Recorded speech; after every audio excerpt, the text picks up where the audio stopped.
Oh, we're on. Okay, great. As soon as she closes the door, are you on? Did you turn that on? Okay. Well, good evening and welcome. I'm David Rubin, the Brown Foundation Curator of Contemporary Art here at SAMA, and it's my pleasure to welcome you this evening to the final conversation in our series of artist conversations for Contemporary Art Month. I'd like to begin by asking you, if you've not already done so, to please turn off any cell phones. I also want to acknowledge the generosity of Peter and Juliana Holt and the Holt Foundation, not only for sponsoring this series of conversations, but for generously funding the reinstallation of the contemporary galleries, which I hope you've had a chance to wander through. Also, if you have wandered through today, you'll notice we're installing a new exhibition in the Focus Gallery, and that will open this Saturday on August 4th. It's a show I'm very pleased to be able to bring to San Antonio, organized by the Allentown Art Museum. It is an exhibition called Allen Ginsberg, Beat Generation Photographer, and features Allen Ginsberg's photographs of such luminaries as Jack Kerouac, William Burroughs, and many others. And also includes some audio components where you'll be able to listen to the poets reading, and that will be our participation in this month, in September's Photo Septiembre. In conjunction with that exhibition, I want to also announce some wonderful programs we're going to put on here in this space at the museum. On Tuesday, September 11th, Gemini Inc. will present a reading of Allen Ginsberg's Howl, excerpts from Howl. On September 18th, Tuesday, Gemini Inc. will present a poetry slam here at the museum. And on September 25th, I will present a lecture entitled California Beat, West Coast Art of the Beat Era, in which I'll focus on the visual artists, some of whom I knew personally. And then on October 2nd, we will have an event in conjunction with the exhibition that will be especially for members of Friends of Contemporary Art, and that will be a private screening here for Friends members of a wonderful documentary on Allen Ginsberg entitled No More to Say and Nothing to Weep For, an Elegy for Allen Ginsberg. So it continues to be exciting contemporary art programming here at SAMA, and I'm glad to have you all participate with us in that. Now, it is my pleasure to introduce our guest this evening, Rolando Briseño, who is probably no stranger to many of you. His career to this point is extremely distinguished. He is in numerous museum collections, including the collection of the Corcoran Gallery of Art in Washington, D.C., the Museo del Barrio in New York, the Brooklyn Museum, the Bronx Museum, the Museum of Contemporary Art in San Juan, Puerto Rico, the University of Texas here in San Antonio, the Blanton Museum of Art at UT Austin, and many others. He's also received numerous distinguished grants and awards, including grants from the Joan Mitchell Foundation, the New York State Council on the Arts, the Pollock Krasner Foundation, and he was featured, in fact, in the awards in the Visual Arts exhibition that toured the United States in 1985, and in fact was shown here in San Antonio at the museum. He also has held a residency at the Bellagio Study Center in Lago de Como, Italy. So tonight we're going to find out more about Rolando's artwork and how that sort of interweaves with his life. Now, Rolando, you are a San Antonio native, correct? Yes, I am. Tejano. Tejano, okay. Where did you grow up? Here in San Antonio in the near west side. Mm-hmm. And at what age did you sort of decide you were going to be an artist? I have always been interested in art and creating different things, and just what I Did you make art as a child? I did, and my mother had the foresight to see that and send me to the Whitty Museum when I was in grade school. Mm-hmm. And then I studied under Jackie Von Hans in high school because my high school didn't have art. But I've always been interested in art. Okay, you attended UT Austin. UT Austin, before that UNAM in Mexico City, and also the Cooper Union. And then I transferred to UT Austin. Oh, so you went to New York before UT Austin? Yes. Uh-huh. Okay, but you decided to come back to Texas. After a year and a half and missing out on a 4-year scholarship, I decided to leave New York, which was, I don't know if it was good or bad. Anyway, I decided to leave, and Were you familiar with the gallery scene at all yet? in New York? No, not really. I was just Soho hadn't really happened yet, even though I was very near it. Cooper Union is between the East and West Village, Right. and so most of the galleries there were still in the West Village at that time, and in 57th Street, and Soho was just about to begin. But Was no, Paula Cooper open yet? Because she was the first.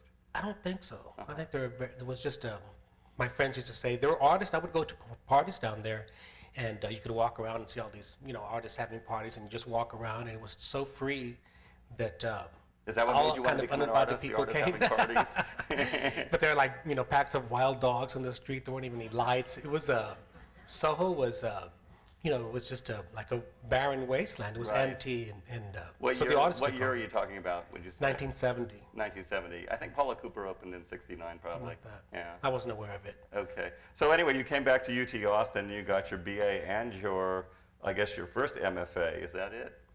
No, I got a BFA in art history. I'm sorry, your BA and your BFA, that's and then right. a BA in painting, and then, What area of art history did you study? in general, BFA, is for artists. So it's like, Right. Were you attracted to any particular, did you know much about Latino art yet? Well, let's see. At that time, no, not really. That was before I joined Consafo, but no, it was just art history in general. Just the Jansen history Were book. they they actually teaching? I mean, or was No, there were no I was gonna classes. say, No, it was public- totally not acknowledged at all. Not at that point. And then you went back to New York to get your MFA. I decided to go back to New York, and I went to Columbia and got my MFA. And- Graduated in '79. Who did you study with there? Anyone of significance? The great thing about the program at Columbia was that you were in New York City, and we had our own, private studios with large space on 125th Street to try to keep the artists away from the main campus of Columbia. So we're at 125th Street, in the building that had the Manhattan Project. Actually, there are all these like signs that said, keep out, all this stuff, the yellow triangles, and of course we broke into the place we weren't supposed to, and there was a pit 5 floors to the whole building. That's the only thing I saw. But the great thing about being there was that they would have visiting artists. So I was an assistant to this artist, Pedro Lujan, the first year, and the second year to Joel Shapiro. And we got to meet all kinds of people, Linda Benglis, all kinds of people went through. They're just local New York artists. And so that was the best part of it, and of the education was the visiting artists and their critiques. All right, let's take a look at the work you were doing then, sort of fresh out of grad school now. In 1980, you were actually just about a year out of grad school at this point. And what we're looking at, I guess, is one of your first postgraduate, so to speak, works, Muscle Men Under Table from 1980. And I know it looks like the illusion of something very sculptural, but it's actually all flat on the wall, is it not? It's a cutout flat on the wall. You want to tell us a little bit, I assume, as seems to be characteristic of your work, there's iconographic issues. Yeah, well, in graduate school, I decided that I think I spent 9 years in college because I was trying to decide what did I want to say as an artist. You're kind of young, you're kind of confused. And I wanted to come up with some sort of symbology and signage that was mine. And I came up with a table. Okay, why the table? The table, I see it as a locus of community, a place where there's a potential for interaction of many different kinds, not only eating, but there's always fighting at the table, or you can sign agreements at the table, or you can make love on the table, do whatever you want to do on the table. Just a meeting place where a lot of things can happen. In your own upbringing, was your family close-knit? Did you have a lot of we sort of ate, dinner table conversation? We ate together 3 times a day, basically. My poor mother had to cook for us 3 times a day. There was a big crowd at the table. How many were there? There were 5 kids, and then my grandmother lived with us too. So with my parents, it ended up being, Hence a community. 8 people. Yeah, that's a community already. Yeah, right. So, Why is the table upside down? Why is it made to look upside down? well, I think it's a commentary, and it's a transition for me. When I grew up here in San Antonio with the family, and there was a very tight-knit group. But when I went to regular American society, when I went to college, I was like shocked to see that Americans didn't sit down to have dinner. They had to even have a word for it. Sit down meal, sit down dinner was a big deal, and for us it was normal. And seeing my my fellow students have cereal for dinner, and I was just like shocked at the lack of this, cohesion and grouping around the table. So I think that's part of the reason why this table's upside down. And also the colors I used I was trying to make it anti-aesthetic. I was influenced by the art world at that time, where aesthetics. Well, this is the period of the bad painting show at the new museum.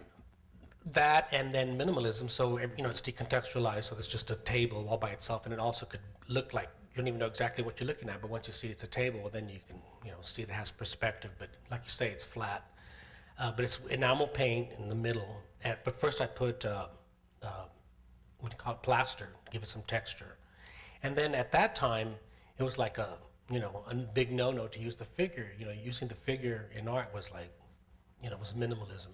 And there was one artist that finally used the figure, was Lois Lane in New York. And Well, she was in the show, in the bad painting show. Well, she had like a giant Or new image painting. paintings. That was the new image painting. At the so new they museum? happened back to back. Yeah. New image Yeah, painting, I bad knew. painting. Yeah.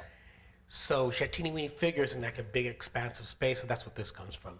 I mean, almost you can see the table, underneath the table is a big expanse, and then with these And so teeny it looks like the figures. muscle man is sort of holding up the giant table. Is that the idea? Well, it's just a juxtaposition of issues of masculinity and brought up in a upside down table with a big expanse of space. So whatever that brings to mind. Okay. Okay, now to give a sense of scale, we have you in the picture.